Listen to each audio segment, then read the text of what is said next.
The Galactic Council had always classified Earth as a death world.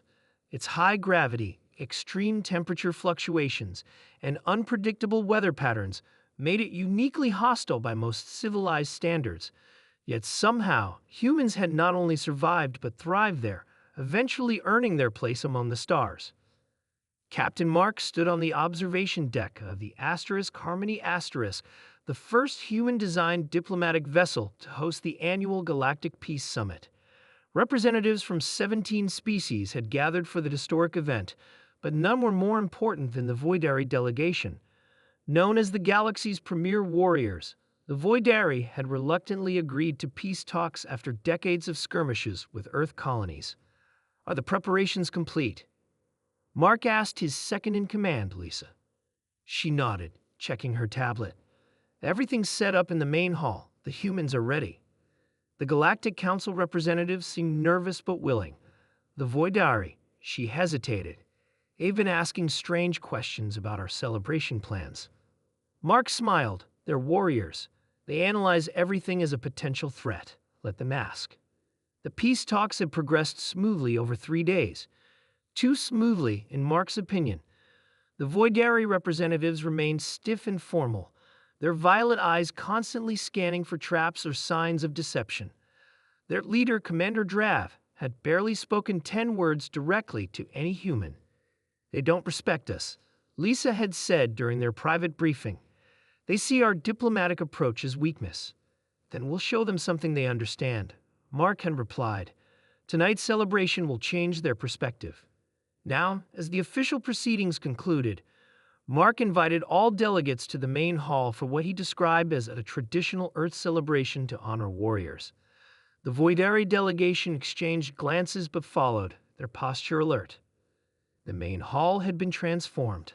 The lights were dimmed, and in the center sat what appeared to be primitive Earth weapons, bows, arrows, spears, and what the Voidari immediately recognized as explosive devices.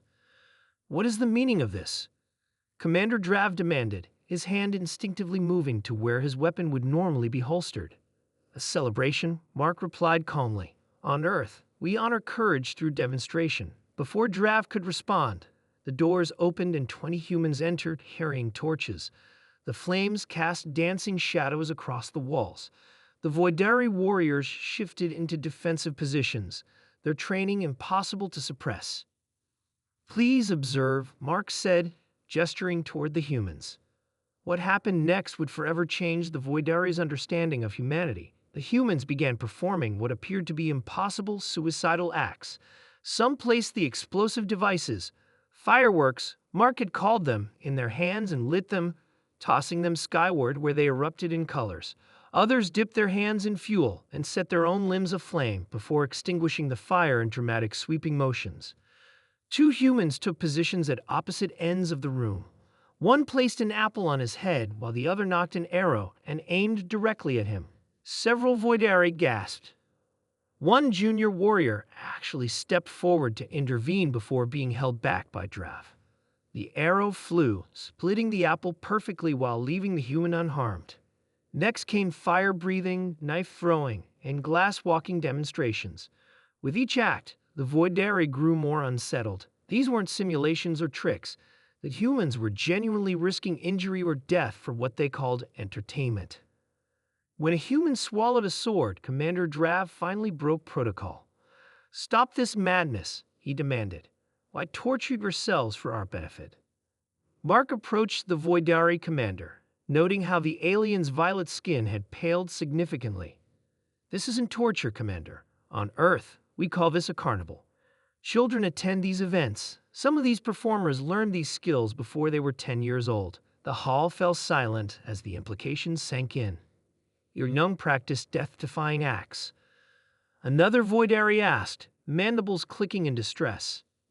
"We practice courage," Lisa interjected. "We teach our children to respect danger, but not fear it. Our environment demands it." Commander Drav studied the humans with new understanding. "Your species celebrates by confronting death for enjoyment." Mark nodded. "Our planet taught us that danger is inevitable. Rather than hiding from it, we learn to dance with it." A female Voidari stepped forward. In our culture, we undergo pain rituals to prove our worthiness for battle. We thought humans, with your technology and diplomacy, had grown soft and forgotten the warrior's path. We've simply found different ways to express it, Mark replied. Some humans climb mountains with no equipment. Others race vehicles at deadly speeds. Some dive into ocean depths that would crush your bodies. We call them hobbies. Commander Drav's posture changed subtly. For the first time, he stood not as a superior being tolerating lesser creatures, but as an equal addressing respected counterparts. Perhaps we have underestimated humanity's resilience, he admitted. Our intelligence suggested your diplomatic nature indicated weakness. I see now it may be a luxury afforded by your inherent strength. The remaining celebrations continued, but with a notable difference. The Voidari no longer watched with suspicion but with fascination. Several even requested demonstrations of the less lethal human activities. As the night concluded, Commander Drav approached Mark privately. Captain, my superiors sent us to evaluate whether humans were worthy adversaries or easy conquests. I will report that you are neither. He paused. You are potential allies we would be foolish to reject. Mark smiled. That was our hope, Commander.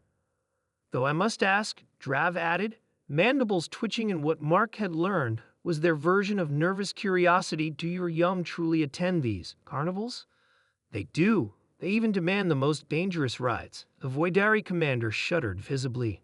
Perhaps Earth truly deserves its classification as a deaf world. And perhaps that is why the galaxy needs your perspective.